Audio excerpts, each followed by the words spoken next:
Sí, señor.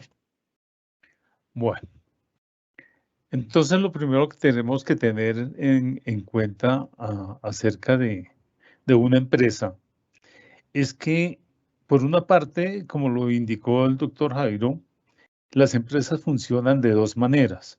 Unas como que reciben servicios, es decir, contratan servicios y otras que prestan servicios. Y en cualquiera de los dos casos son susceptibles y tienen la obligación de tener sistema de gestión de seguridad y salud en el trabajo. Y aquí hay que tener un principio básico y es que la empresa donde se está prestando el servicio, es decir, la dueña del centro de trabajo o de las instalaciones donde se está realizando las funciones por parte de los trabajadores, tienen que cubrir a todos los trabajadores, no solamente a los propios, sino también a los demás. No solamente a los que son en misión, es decir, provenientes de un contrato con una empresa de servicios temporales, sino también los que están tercerizados, inclusive de alguna manera también cubre algunos trabajadores que vienen temporalmente a la instalación de una empresa, como es, por ejemplo, un transportador, como es un mensajero, inclusive a un visitante, cualquier tipo de relación que exista con la empresa cuando una persona, un trabajador de cualquier índole ingresa a las instalaciones de una empresa, tiene que estar cubierto por el sistema de gestión de seguridad y salud en el trabajador, en el trabajo para todas esas personas. Acá es importante tener en cuenta lo siguiente. ¿Por qué esa responsabilidad recae en el empleador donde se está realizando la visita o donde está trabajando la función del trabajador independientemente de la forma como fue contratada? Porque esta empresa es la beneficiaria y por lo tanto al ser el beneficiario es también la persona que está colocando el peligro y está colocando el riesgo. Y por lo tanto tiene que tener cubierta esa gestión con el fin de evitar que todas estas personas mencionadas puedan tener algún tipo de contingencia, algún tipo de evento o siniestro en el cual puedan ver lesionada su salud. Otro punto importante es que cuando existe una relación contractual entre dos empresas y las funciones o el servicio se está prestando en las instalaciones de la empresa, tiene que haber una articulación de los sistemas de gestión de las dos empresas. A modo de ejemplo, la empresa principal, la empresa beneficiaria o usuaria, tiene que tener su sistema de gestión. La empresa de servicios temporales que le está dando unos trabajadores en misión tiene que tener sistema de gestión de seguridad y salud en el trabajo. Y esos dos sistemas de alguna manera tienen que verse articulados con el fin de proteger a los trabajadores. E insisto, los trabajadores, ya sean de planta, contratistas, subcontratistas, tienen que tenerse garantizada y asegurada su seguridad y la salud en el trabajo. Acá vamos a hablar acerca de cómo funciona una empresa. Y una empresa tiene básicamente un responsable o un representante legal y por lo tanto es el responsable de toda la organización y adicionalmente es el que representa la organización. Entonces las organizaciones de alguna manera en un principio apareció una idea de un tipo de negocio y adicionalmente este grupo de propietarios buscaron recursos financieros, de infraestructura, tecnología, ¿sí? Y armaron toda una organización con el propósito de poder llevar a cabo su objeto social. Y para poderlo hacer, obviamente no lo hacen solos, sino conforman un equipo. Ese equipo son trabajadores de planta, son supervisores, son personas coordinadores, etcétera. También una serie de personas que pueden ser contratadas externamente como contratistas, como trabajadores en misión, etcétera, o personas que pasan temporalmente. Acá lo importante que hay que tener en cuenta es que esta organización está representada por un representante legal, valga la redundancia, y ello significa que esta persona o este representante legal es el responsable de todo lo que sucede dentro de la organización. Ahora, ¿para qué se conformó esa empresa? Las empresas normalmente y en forma muy sucinta se conforman para coger unas materias primas, unas ideas o unos insumos, meterlos a través de un proceso de trabajo de mejora y de transformación para sacar un producto o un servicio, el cual es intercambiado con un usuario final que a cambio entrega un dinero y él recibe ese servicio. Esta es la forma simple. ¿Y qué es lo que estamos viendo acá? Que absolutamente dentro de todo este proceso, en todas las etapas, tiene que estar cubierto por el sistema de gestión de seguridad y salud en el trabajo, todos los participantes en él. Y algunos de esos participantes son externos, y otros son internos, y otros son personas que son temporales o momentáneas que vienen a adquirir un proceso o un servicio y en el momento en el cual ingresan dentro de las instalaciones de la empresa, automáticamente tienen que estar cubiertos por absolutamente sobre seguridad y salud en el trabajo. Ahora, ¿cómo lograr que todo ese equipo que hace el proceso, que maneja las materias primas, que hace en la transformación, que hace el proceso de venta, que hace el proceso de distribución o entrega, realmente pueda ser asegurado? Y no estoy hablando afiliado, sino asegurado, que son dos términos bien distintos. El afiliado es que se inscribe en una aseguradora y el aseguramiento es la forma como se le garantiza la seguridad y la salud en el trabajo a este trabajador. Entonces, todo el proceso empieza con una cosa simple. Cuando ingresa, se le hace un examen de ingreso a ese trabajador. Y ese examen de ingreso tiene una particularidad muy, muy importante y es el que a través del cumplimiento de un perfil que tiene que estar enlazado directamente con las funciones, el médico tratante, el médico que hace el examen pueda certificar que existe una aptitud psicofísica y adicionalmente que tiene que tener una serie de cumplimiento de elementos propios, antropomórficos para poder prestar las funciones y que tiene que tener unas habilidades y unas competencias, pero estas ya tienen que ser evaluadas por la empresa directamente o por una empresa contratada para tal fin. Entonces estamos viendo que acá existen dos partes para poder ingresar una persona, una parte médica, física, y otra parte de conocimientos, habilidades, competencias que la tiene que evaluar la empresa. Ahora, no basta con un examen de ingreso, significa que ese examen a través del tiempo tiene que repetirse. ¿Y por qué debe repetirse? Porque las personas a través del tiempo van cambiando la parte física, la parte psicológica, inclusive las mismas funciones pueden ser modificadas a través de un cambio en el procedimiento, razón por la cual tienen que hacerse esos exámenes periódicos permanentemente. Cuando hacemos una contratación de un trabajador, entonces tenemos, como vimos inicialmente, que de haber definido las funciones. Es decir, hemos dicho, vamos a necesitar a un Pedro para que haga tales tareas. Y esas tareas, esa forma como lo hacen, como se ha definido, definen el perfil de ese trabajador. Y tenemos que empezar cuando vamos a buscar un candidato, tenemos que ver que él cumpla con las competencias y con las habilidades, adicionalmente que tengan las condiciones antropomórficas necesarias para poderlo prestar. En modo de ejemplo, para hacer un trabajo pesado de movimiento de cargas, no vamos a contratar una mujer embarazada porque no tendría ningún sentido. Le es absolutamente imposible prestar el servicio. O no podemos colocar una persona que no tenga la condición física necesaria de fortaleza para hacer un movimiento de carga bastante pesado. Por lo tanto, es necesario incluir dentro de nuestro perfil las condiciones antropomórficas necesarias. También las condiciones sociales. Modo de ejemplo. Si vamos a contratar un vigilante con un portador de arma, pues obviamente debe tener ciertos niveles de estabilidad psicológica para poderle entregar el arma para que cumpla el servicio, o si no estamos generando problemas de peligro para otros o pues, inclusive para él mismo. Se tiene que hacer un examen de ingreso y acá viene otro paso muy importante que es la inducción. En la inducción, cuando ingresa un trabajador, No se trata de irle a mostrar dónde están los baños de la empresa, ni cómo es el organigrama, aunque eso es importante que lo sepa, no es la parte central y fundamental. Lo que le tenemos que indicar es cuáles son los peligros a los cuales se va a exponer.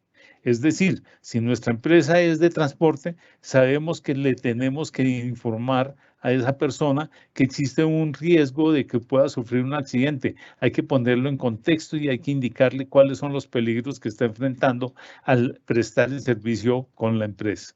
Y adicionalmente, hacer una programación de exámenes periódicos. Y todo esto es el primer paso de una serie de pasos sucesivos adicionales que están relacionados con el sistema de gestión de seguridad y salud en el trabajo.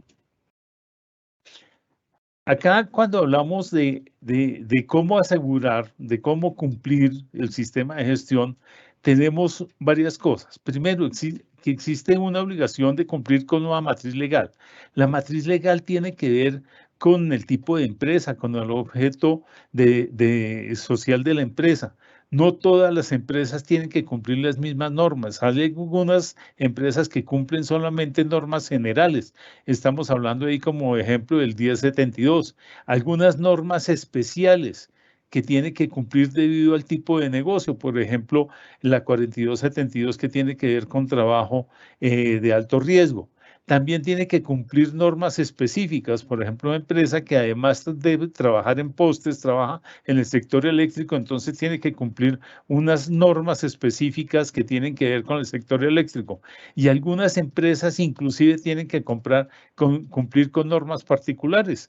Y cuando hablamos de normas particulares es que son asignadas a un número muy reducido de empresas y que tienen una particularidad común y que por lo tanto tienen que cumplirlas. Y todas las reglas, todas las normas, tanto generales, especiales, específicas y particulares, tienen que estar contempladas dentro del sistema de gestión para su cumplimiento.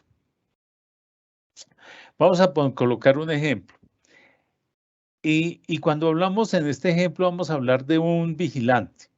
No estamos hablando de un portero y ¿por qué no me quiero referir a un portero y sí a un vigilante? Porque existe una gran diferencia.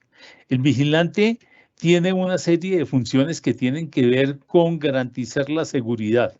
El portero solamente es hace lo que dice su nombre, su profesión, que es abrir y cerrar una puerta y no tiene ningún tipo de relación con el tema de vigilancia. Ahora, ¿qué es lo importante acá en la parte de seguridad privada o de vigilancia? Y es que tiene que estar autorizada por la Superintendencia de Vigilancia. Es decir, ahí estamos hablando de una norma específica que tiene que cumplirse. No cualquier entidad puede prestar ese tipo de servicio. Y cuando hablamos de este vigilante, sus funciones son proteger, custodiar, efectuar controles de identidad en el acceso o el interior de determinados inmuebles y vigilar bienes muebles e inmuebles de cualquier naturaleza. Y esta es una connotación que tiene muy especial para el vigilante y es que sus funciones tienen que ver con que está expuesto a una serie de peligros bastante serios como son la violencia pública, como es el hecho de que alguien pueda intentar hacer un robo, un atraco o cosa por el estilo. Entonces, aquí vemos que existen especificidades muy claras acerca de cuál es el tipo de normas que tiene que cumplirse.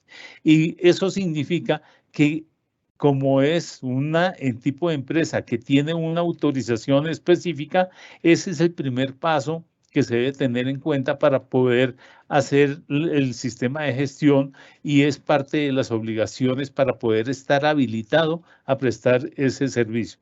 No todas las empresas tienen esa característica. Por ejemplo, en transporte también existe. Tiene que estar autorizada la empresa.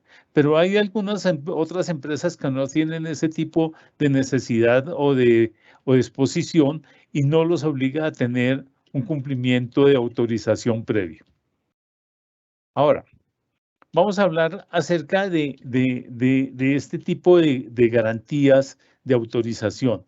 La Ley 2187 de 2001, específicamente para el tema de seguridad y de vigilancia, dice quiénes son las empresas que pueden estar autorizadas y que tiene que haber todo un procedimiento, un proceso para poder ser autorizado y se tiene que cumplir.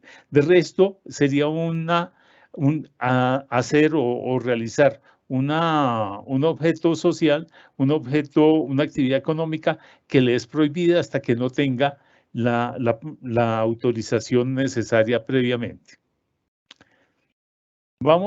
¿Y por qué es tan importante todo esto? Porque hay algunos tipos de empresas en los cuales los trabajadores tienen que cumplir cosas muy específicas. Ya hablamos todas las condiciones y todas las funciones de vigilante. Y entonces vamos a hablar en un edificio común y corriente, qué es lo que no debe hacer un vigilante, porque es que en el sistema de gestión no solamente se incluye las obligaciones para el empleador, sino también para el trabajador. Y obviamente el empleador no le puede dar algunas órdenes. Por ejemplo, un vigilante no tiene que subir y bajar paquetes a los residentes. Eso no debe hacerlo. No puede realizar actividades de jardinería, no puede hacer actividades de aseo en las zonas comunes, no puede hacer actividades de mantenimiento, etcétera.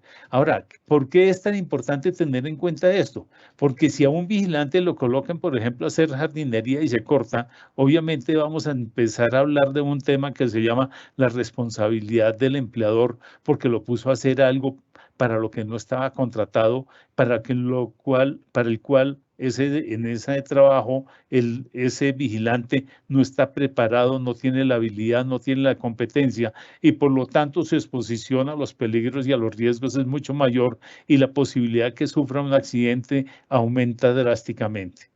Entonces, hay que tener mucho cuidado. Cuando se contrata a una persona para una función y se le asigna un perfil específico, no lo debemos de colocar a hacer cosas que no le corresponden porque lo estamos exponiendo a un peligro para el cual él no está preparado y por lo tanto la responsabilidad es enteramente de la organización y por supuesto del representante legal como vimos inicialmente.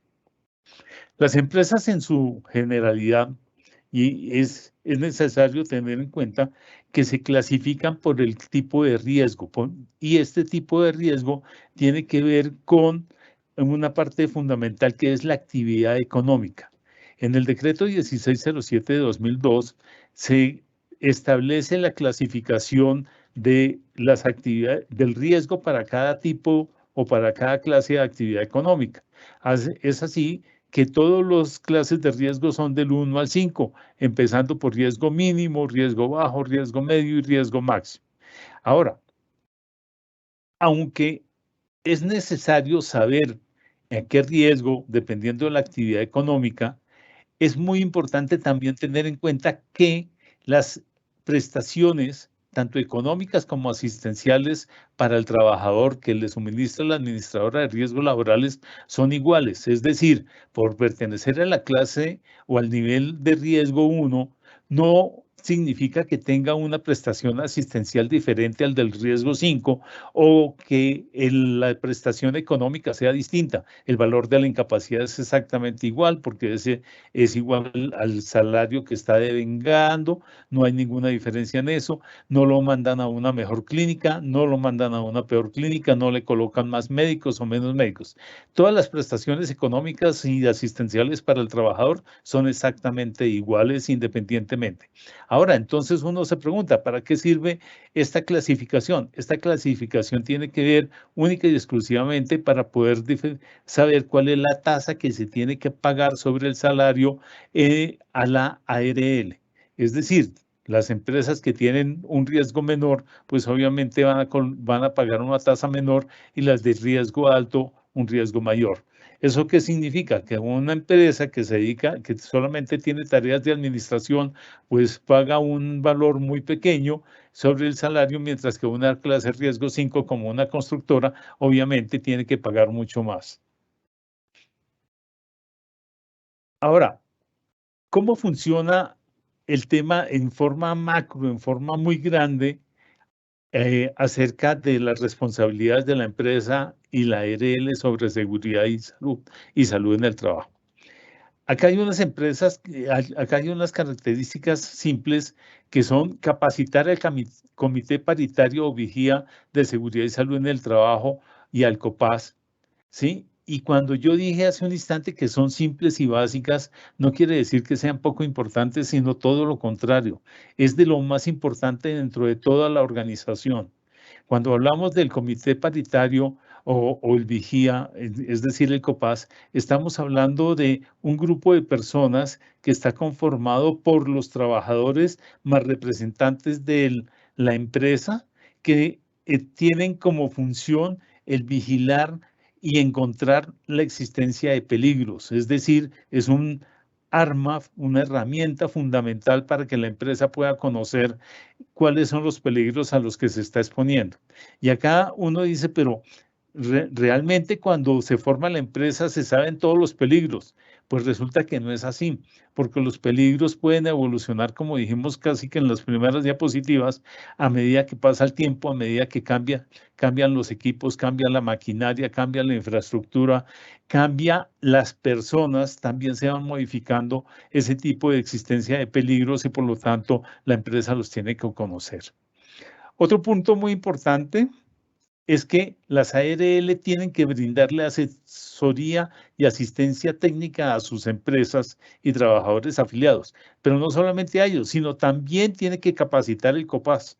La ARL y la empresa tienen esa obligación con el COPAS, pero adicionalmente la ARL tiene la obligación de enseñarle y apoyar técnicamente a la empresa con el fin de poder garantizar, para ayudarle a garantizar la seguridad y la salud de todos sus trabajadores.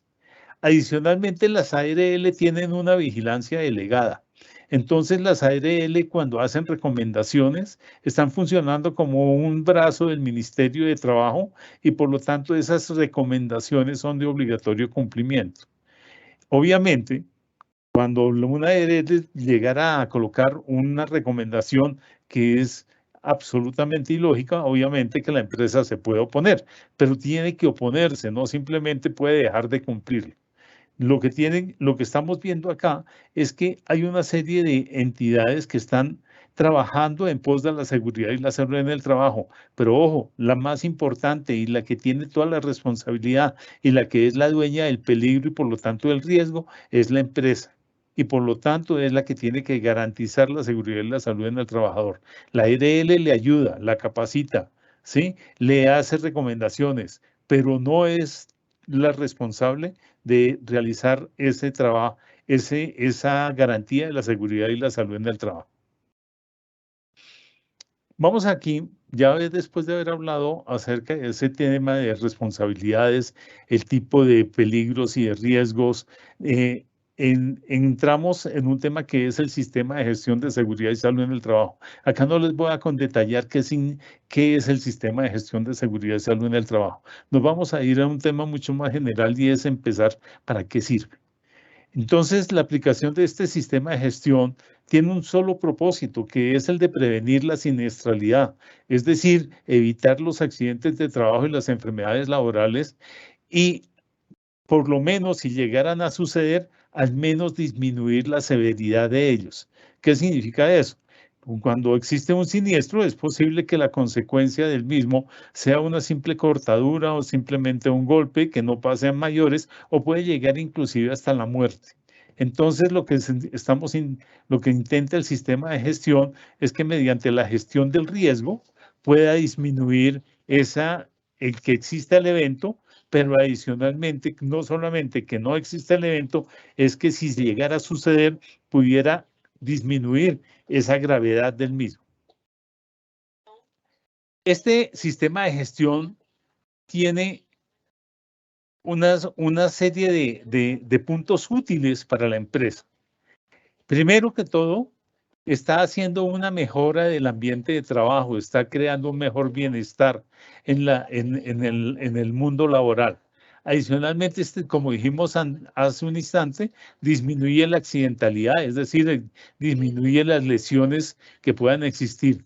Y adicionalmente todo eso tiene que traducirse en un aumento de la productividad y por lo tanto mejora de los ingresos para la empresa. ¿Y por qué vamos a llegar a ello? Porque va a disminuir el ausentismo, es decir, las personas van a estar trabajando y no incapacitadas, ese es un punto importante. Adicionalmente, cuando un trabajador se lesiona, obviamente va a disminuir su ritmo de trabajo y por lo tanto la productividad baja. Entonces, en la medida que podamos evitar todo ese tipo de cosas, vamos a hacer que el sistema de gestión de seguridad y salud en el trabajo sea una de las armas con las cuales la empresa puede mejorar la productividad, mejorar los ingresos, mejorar las utilidades. Ahora, el sistema de gestión tiene el objeto que ya hemos dicho, pero en forma general, primero que todo hay que decir que es obligatorio. Los únicos que están exceptuados de aplicar este sistema de gestión son las Fuerzas Armadas y la Policía Nacional. Todas las demás, independientemente de cuál sea su actividad económica, de cuál sea su origen, si es público, privado, mixto, etcétera, tiene la obligación de cumplir con de tener el sistema de gestión, de haberlo realizado. Este sistema de gestión, como hemos dicho, se aplica a todos. ¿Y a quiénes y cuál es el objeto? Como ya dijimos, es el de garantizar la seguridad y la salud de los trabajadores. Es decir, que toda empresa que tenga al menos un trabajador tiene la obligación de tener un sistema de gestión de seguridad y salud en el trabajo. También las normas, tanto el decreto 1072 como la resolución 312, especifican claramente que esa obligación le asiste independientemente de cómo el trabajador haya sido contratado, que se hizo por un contrato a término indefinido, por un contrato a término fijo, por obra o labor contratada, que es un contrato con un contratista, que es un contrato civil, que es un contrato comercial o administrativo, o que se hizo con una cooperativa, o que se hizo con una empresa de servicios temporales. Fíjense que está cubriendo absolutamente a todos. Todas las empresas, con excepción de las Fuerzas Armadas y la Policía Nacional, tienen la obligación de tener un sistema de gestión de seguridad y salud en el trabajo. Y cuando hablamos de ese sistema de gestión de seguridad y salud en el trabajo, vamos a derivar en un punto muy importante, que es que ya que la empresa, el empleador, el contratante, es el propietario, es el beneficiario del servicio, automáticamente también por ser el beneficiario del servicio, es el que está colocando el peligro. ¿Y por qué sucede esto? Porque es que resulta que toda actividad, no solamente laboral, sino toda actividad que realice un ser humano, está expuesto a algún tipo de peligro, ya sea una caída desde la misma altura, ya sea una caída desde diferente altura, ya sea un tomacorriente, sea una lámpara, sea un bombillo, sea simplemente estar en el sol. Todo eso significa que existe un peligro y por lo tanto al estar dentro de ese ambiente se está exponiendo a un riesgo y por estar en ese riesgo el responsable es del empleador correspondiente o contratante correspondiente. Ahora vamos a hablar de qué tipos de responsabilidades hay. Más adelante el doctor Camilo Riaño va a hablar un poco más profundamente acerca de la responsabilidad. Pero empezamos acá. Existe una responsabilidad laboral porque existe un contrato. Existe una responsabilidad civil porque hay una relación entre la empresa y una persona, y esa empresa es la propietaria es la que tenía la obligación de mitigar y gestionar el peligro y el riesgo correspondiente con el propósito de garantizar la seguridad y la salud en el trabajo. También puede ser penal esa responsabilidad, es decir, cuando el empleador o el contratante o un delegado de ellos está actuando con dolo o está actuando con sevicia, y entonces la acción que él comete hace que sufra una lesión el trabajador y por lo tanto puede aplicar una responsabilidad penal y por lo tanto la sanción puede ser una privación de la libertad. También existe una administrativa, y esa administrativa es la que tiene que ver con todas las normas, con toda la aplicación del sistema de gestión de seguridad y salud en el trabajo, del código sustantivo, y ustedes saben que en trabajo y en salud existen muchísimas normas, y obviamente tiene que hacer el empleador o el contratante tiene que cumplirlas todas, porque de eso se trata la responsabilidad administrativa, que es el cumplimiento de las obligaciones contraídas y que están contempladas en una norma. Como también se lo presenté al comienzo, las empresas no solamente son receptoras de un servicio, sino también pueden ser proveedoras de un servicio.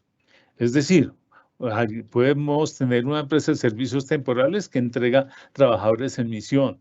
Podemos tener una empresa en la cual, por ejemplo, de contabilidad, que le presta los servicios a una empresa.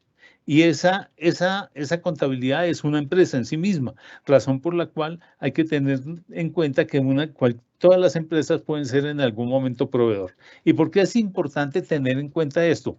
Y es para repetir desde la otra óptica, desde la óptica del proveedor, todas las obligaciones que tiene para con los trabajadores, no solamente propios, sino para los trabajadores que se encuentran en las instalaciones donde se está prestando el servicio. Y lo primero que dijimos es que hay que tener un sistema de gestión de seguridad y salud en el trabajo. Luego dijimos que tenía que haber una articulación entre el sistema de esta empresa proveedora y la empresa receptora.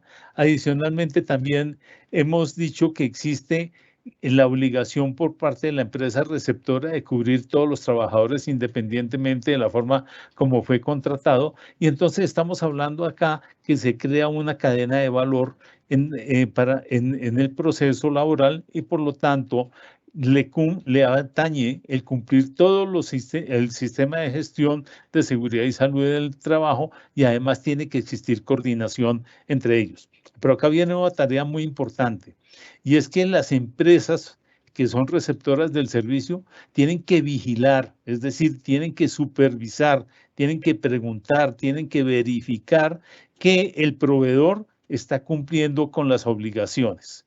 Acá hay una cadena de responsabilidad. Entonces, ese proveedor tiene que tener sistema de gestión, pero no basta con que lo diga. La empresa receptora de servicio tiene que verificar que sea así.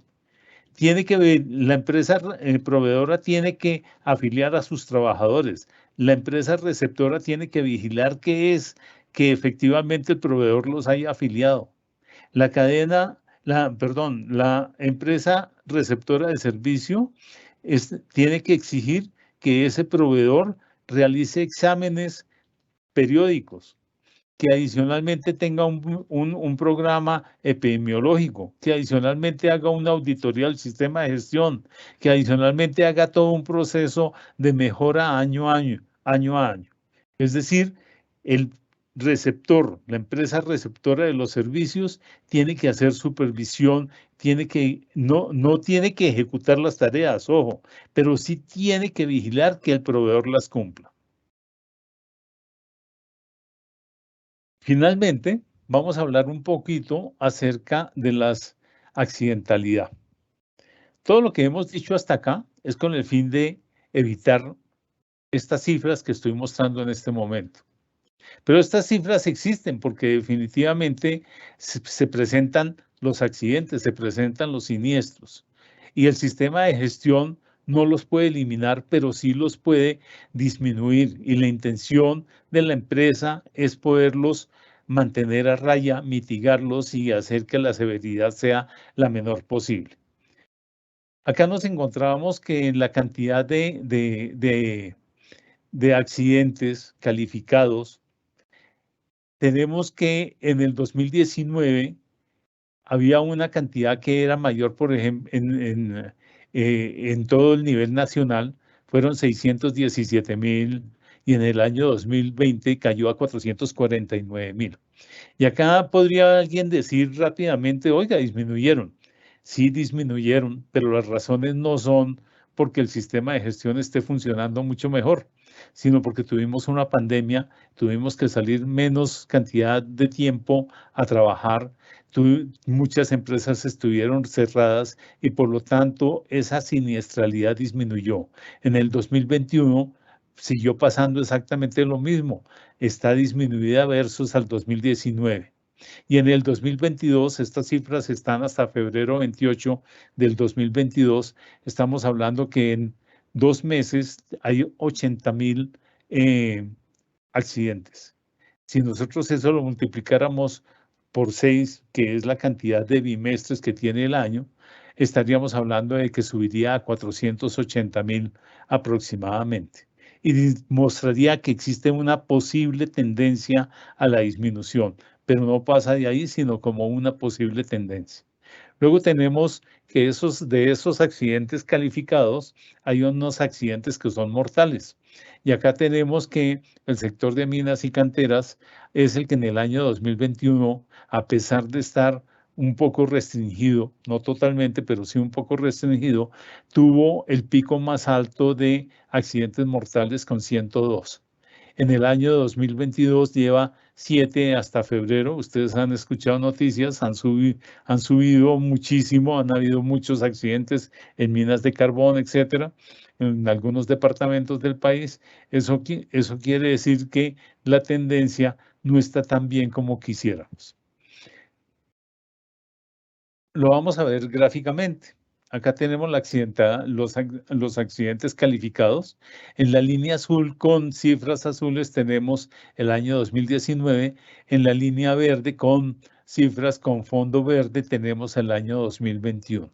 Como ustedes se pueden dar cuenta, en el 2021 versus el 2019 hay una pequeña disminución en la accidentalidad.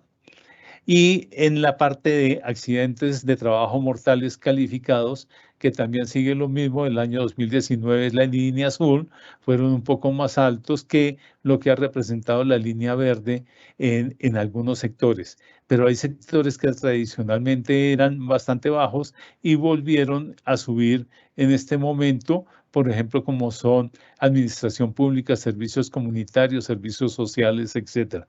Y en el tema de minas y canteras, pues obviamente han subido en el año 2021, pero en temas, en sectores económicos como el inmobiliario y transporte y construcción e industria manufacturera, no, hasta construcción disminuyeron, volvió a subir un poco en la parte de industria manufacturera y disminuyó o casi que se mantiene igual en el tema de agricultura, ganadería y caza.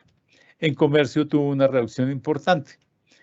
Aquí vamos a ver un tema que son los accidentes, perdón, las enfermedades laborales calificados, y fíjense que todos han permanecido de alguna manera algo un poco mayor, ¿sí?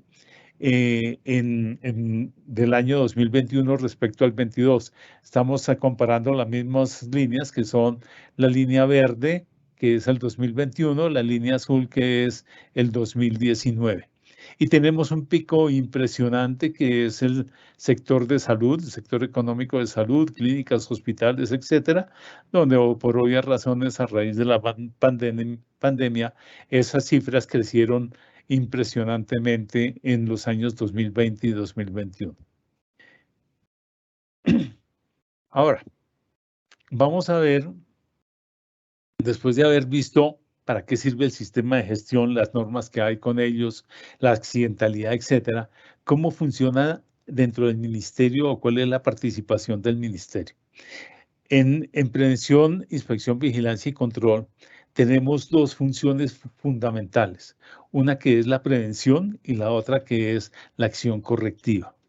En la parte preventiva, tal como su nombre lo indica, quiere decir que el ministerio de forma directa contacta a las empresas con el propósito de hacer visitas de inspección con el fin de pedirles documentación con miras a poder ayudarles, asesorándolas, proponiéndoles planes de mejoramiento y o a través de una averiguación preliminar poder conocer qué es lo que sucede al interior de la empresa y todo eso tiene como función básica la prevención. Cuando iniciamos una averiguación preliminar, este proceso, esta averiguación preliminar puede culminar en alguna de las tres cosas siguientes. Una, un archivo porque el ministerio no haya encontrado un incumplimiento.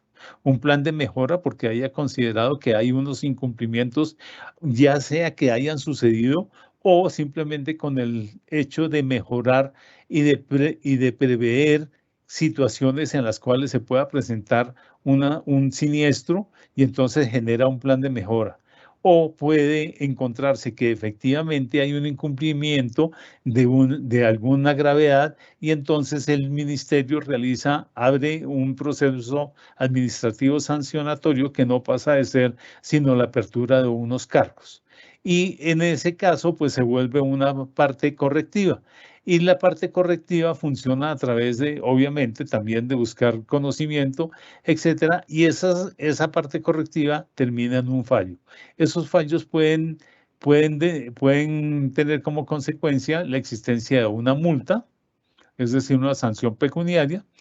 que exista un plan de mejora, se coloca un plan de mejora, no, el ministerio en algún caso puede considerar que no se requiere una multa, sino que lo que se necesita es corregir rápidamente algunas cosas y por eso hay un plan de mejora y tiene también la posibilidad de archivar porque encontró después de haber investigado y de haber buscado las pruebas necesarias que no haya necesidad de colocar una multa ni un plan de mejora y simplemente archiva la acción.